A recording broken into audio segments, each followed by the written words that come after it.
Otamız Adem Aleyhisselam'ın avuşağını Allah'ın sanatlarına, Otamız Adem Aleyhisselam'ın oluşturmuş peygamberimize kadar gelip geçen barcha peygamberlerge, sahabelerge, sahihinlerge,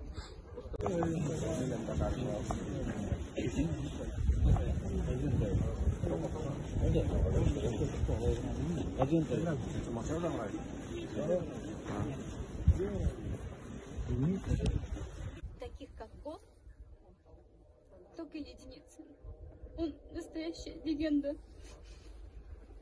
Я потеряла самого лучшего друга, отца, советчика. Он очень многое сделал для нашей семьи. Не только для нашей семьи, но и для многих людей. Он все делал, все, что он делал своим трудом. Zahid Mahmudi shunday kishi bo'lsa, nechik aytdi, nechik ko'ngilini keldi, shulay ishlaganini yaratdi, shulay ishlatdi. U o'zinchalikli kishi. U bir minutda tik tura bilmadi, tik turgan kishini yaratmadi.